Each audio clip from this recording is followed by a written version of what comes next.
The Phoenix Suns are currently the best team in the NBA with a record of 42-10 and are likely to hit 60 wins this season. One of the biggest reasons the Suns are so good is because of their ability to perform in the fourth quarter. They have a league best in field goal percentage in the fourth of 50%, league best 3-point percentage, league best plus minus of 2.7, and they have the second highest net rating, only beaten by the Golden State Warriors.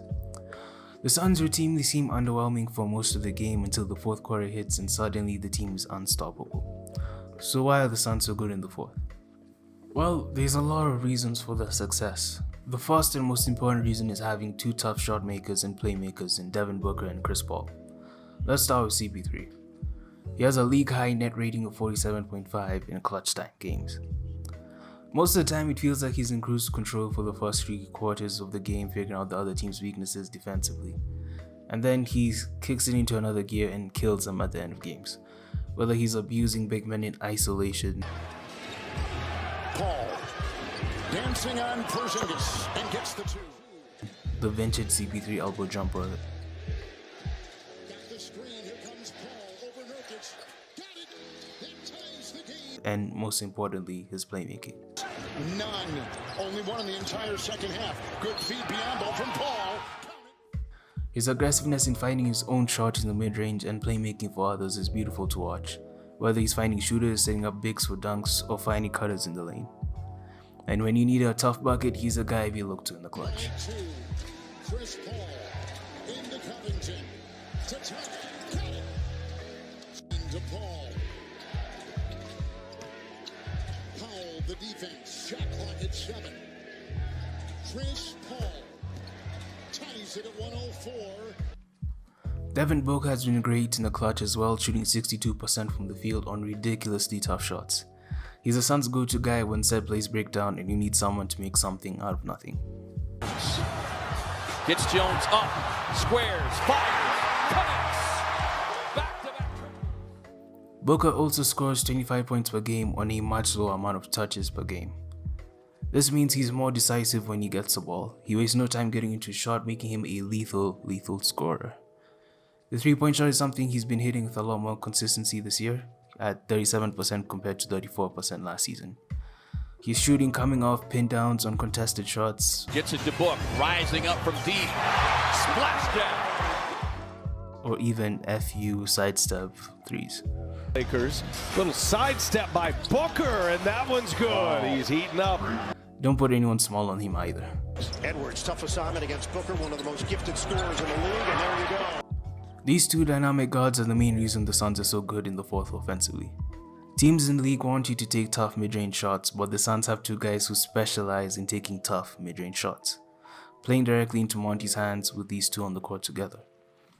Well, that's true, it would mean nothing if the Suns couldn't execute when it matters, and that's why Monty Williams preaches poise more than anything, and I think he's instilled the players on this team with so much confidence in the fourth that they never get rattled.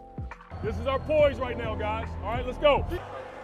Just telling him that poise right now. This is our poise right now, guys. All right, let's go. We just got to stay the course. This is great, but we got to have freaking possession poise right now. Every possession counts. We got to run good offense. A few scores, a few stops, we'll be fine. Okay, poise. That's what we've been talking about. Let's go, guys. This leads to little to no offensive mistakes and zero sloppy play, especially when you compare the Suns to other teams. For example, Hassan Whiteside's terrible foul and technical in clutch time. Under 2 minutes to go, Phoenix by 4. Conley on the drive-by, and there's going to be an offensive foul. This play cost the Jazz the game, showing the importance of keeping poised in the fourth.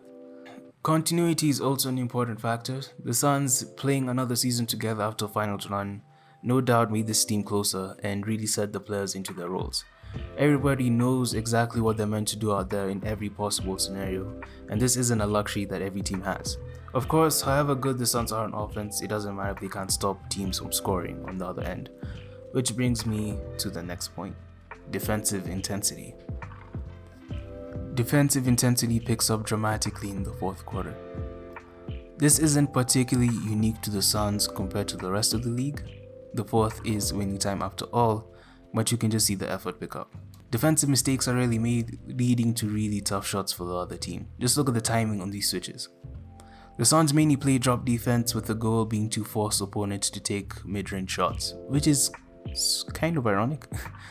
Mikal Bridges is an excellent point of attack defender. Him plus Ayton in drop coverage is a nightmare for most teams.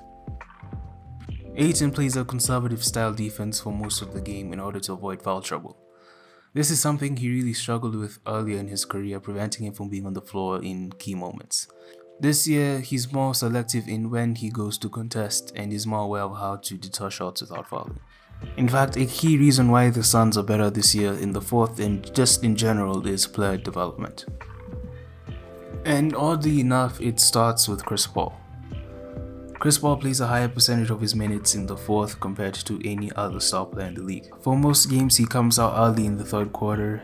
That, in addition to his cruise control style of play, means that he has enough gas in the tank to play 100% for the entire fourth quarter. By cruise control, I mean that he's pass first more than anything. He rarely shoots for most of the game until the fourth hits. The Suns have found a happy medium to where they can develop the younger players, getting them more shots while still letting CP3 get his in the fourth.